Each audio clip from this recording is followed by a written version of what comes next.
Galera, demorou um pouquinho, tava aí curtindo uma mini férias, mas jamais eu deixaria de vir aqui e falar com vocês sobre o último episódio de Cavaleiro da Lua.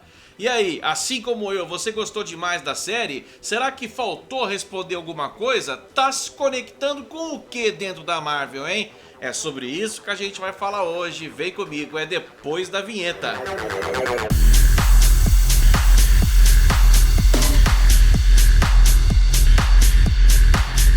E aí galera, Spótico na área, tudo bem? Tudo certinho com vocês aí? E a série chegou no final, Cavaleiro da Lua. Eu já disse aqui que pra mim tá entre as duas melhores séries desde que a Marvel começou nesse lance de séries, nesse formato novo com a Disney, né? Acho que a série do Loki e essa série aqui agora estão lá no topo, no começo, né? Na primeira prateleira lá das melhores séries, sem dúvida nenhuma. Especificamente aqui o Oscar Isaac, ele, olha, deu um show na tela pra gente de interpretação. Até porque ele precisou interpretar um cara que sofre de dissociação de personalidade, né? O cara tem, como a gente já tinha cravado, o cara tem múltiplas personalidades. Todas elas, de um jeito ou de outro, acabaram aparecendo na série. O que a gente pode discutir aqui é se as aparições todas tiveram o mesmo sucesso, que a gente vai falar disso já já. Antes de dar sequência nisso daqui, eu quero pedir imensamente, já chegou com a gente até aqui, então não esquece de deixar esse like pra gente aqui embaixo, que ajuda demais o nosso trabalho. E se você tá chegando pela primeira vez no canal, deixa a tua inscrição também, fica com a gente, seja bem-vindo, beleza? Bora lá? Acho que o último episódio ele foi imensamente autoexplicativo do começo até o fim, né? Mesmo já estando merecedor de pertencer e de caminhar pelo campo de juncos, né? O Mark Spector já estava totalmente equilibrado naquele momento. Ele entra, mas ele ficou equilibrado por um momento apenas. O Mark Spector, ele entende que ele jamais poderia ser completo se ele deixasse para trás no que a gente chamou de espécie de purgatório para o cristianismo, é o Duat, né, na mitologia egípcia, se ele deixasse para trás a sua personalidade Steven Grant.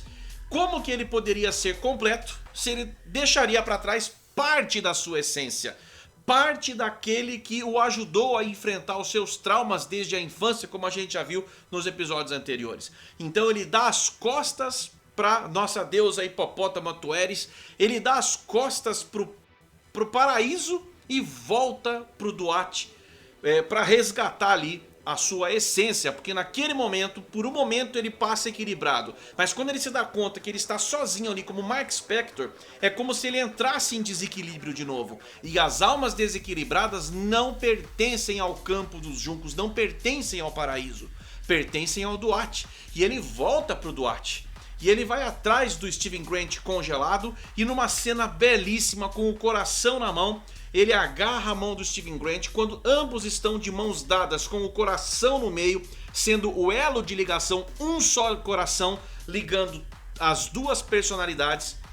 É quando eles se equilibram mais uma vez e aquele coração não só ilumina, mas esquenta, aquece aquelas duas personalidades, eles se descongelam, eles novamente se entendem, encontram o equilíbrio perfeito mesmo sendo dois em um, e aí sim, e só aí é que as portas de Osíris se abrem para que eles possam retornar à vida. E é dessa forma belíssima, belíssima mesmo, até romantizada, mas sensacional, que o roteiro conduziu Steven Grant, Mark Spector, Steven Grant de volta à vida, para que eles pudessem, através da Layla, né, que concluiu com sucesso a sua missão de achar lá dentro do templo dos deuses, né, onde a Ened se reunia, achar lá o lugar onde está a estatuetazinha lá do Khonshu e quebrar a estatueta do Khonshu, sem antes não ter suas dificuldades próprias também, e ela também quebrar a estatueta da própria Tueris, incentivada por ela, e se tornar ela, Layla, a avatar da Tueris, apesar que não sei se isso vai ser permanente, mas naquele momento ela se tornou o avatar da Tueris, se tornou também a avatar de uma deusa egípcia, né? Bacana isso pra Layla também. Já volto a falar um pouquinho mais sobre a Layla.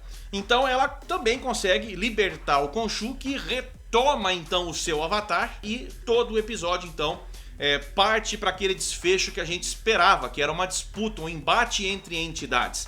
A própria Amit toma conta do corpo do Arthur Harrow e se manifesta também pela primeira vez no último episódio. E nós temos um embate espetacular, né? Entre parte da Ened, que foi derrotada até facilmente pelo Arthur Harrow, né? Com os poderes da Mitch ali. Mas tivemos um embate entre o Cavaleiro da Lua, né? O Khonshu, através do seu punho de Khonshu, que é o Cavaleiro da Lua, contra a Mitch. Nós vimos sim um embate de entidades egípcias. Isso foi muito bacana pro último episódio. O que eu queria falar sobre a Layla é que essa personagem Layla, que no começo eu até levantei a bola de que poderia ser uma outra Layla, uma mutante inclusive, mas não. Essa Layla foi criada especificamente para a série. Essa Layla não há registros dessa Layla nos quadrinhos. O nome dela completo na série, no live action, é Layla al-Falaouli, alguma coisa assim.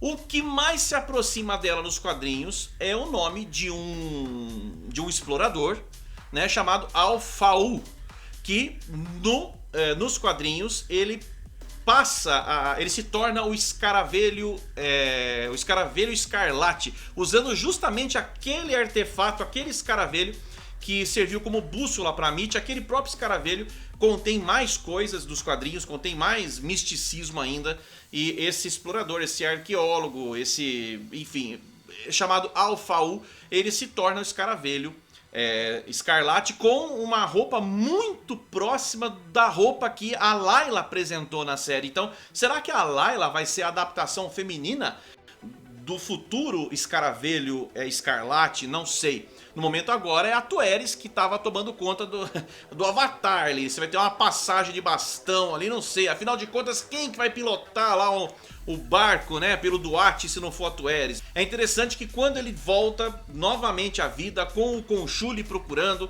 com o Osiris permitindo que os dois voltassem à vida, é impressionante a virada de tom, né? Naquele consultório todo cheio de fragmentos de experiências da vida do Mark Spector, ele tomando conta e indo pra cima do próprio Arthur Harrow, rebaixando o Arthur Harrow realmente a mero escravo das vontades dele, porque naquele momento ele toma totalmente a propriedade da sua própria vida. Não só ele traz Steven Grant com ele, mas como ele volta à vida mais fortalecido ainda por conta desse equilíbrio. Não há mais desequilíbrio na cabeça do Mark Spector. Então ele realmente se autoafirma naquele momento e vai pra cima e domina tudo e volta mais forte ainda pra ser o Cavaleiro da Lua mais uma vez.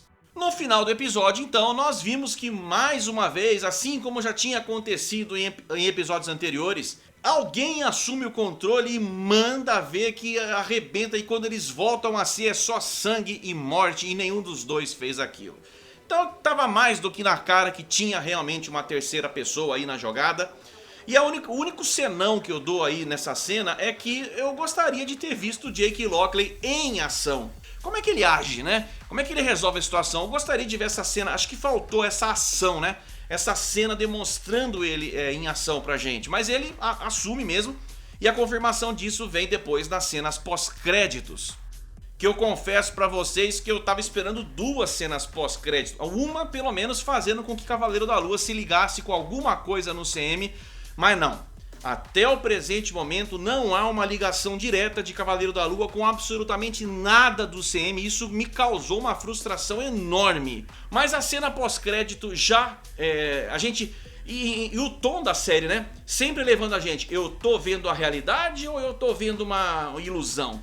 Eu fiquei pra mim o seguinte, que essa cena pós-crédito é realidade. Realmente o Arthur Harrow ficou doidão de pedra, realmente, porque o cara incorporou uma deusa, né, egípcia, foi derrotado, teve toda a sua cabeça bagunçada e foi parar no sanatório. Só que era desejo do Khonshu desde o começo vingar. Ele queria matar, sim. Ele não poderia permitir que a Mitch viesse à vida de forma nenhuma, porque diferentemente da Mitch que matava antecipadamente, o Khonshu espera o cara cometer o deslize para daí vingar, para daí ser o juízo daquela pessoa. E o Arthur Harrow matou. O Arthur Harrow cometeu muitos crimes. Então pesou sobre Arthur Harrow o julgamento do Khonshu, e ele tinha isso ainda de forma inacabada. Ele tinha que concluir essa missão. É quando ele então descobre que a mente perturbada do Mark Spector era mais perturbada do que ele imaginava, e ele descobre o Jake Lockley, que é o cara que executa realmente o trabalho sujo, né, do Khonshu, já que o Khonshu só pode trabalhar no nosso plano através de um avatar. De certa forma, aquela limousine, né, que tá esperando o Jake Lockley trazer o Arthur Harrow na cadeira de rodas, pelo caminho dentro do sanatório nós já vimos ali alguns caras mortos, todos ensanguentados ali, que o Jake Lockley com certeza já cancelou o CPF para poder chegar onde ele queria. Trouxe o Arthur Harrow, colocou o Arthur Harrow dentro daquela limusine e eis que estava lá, né, o Khonshu vestido à la Mr. Knight, né, todo estiloso ali, todo, né, bonitão, informando o Arthur Harrow, né, de que ali era o fim da linha.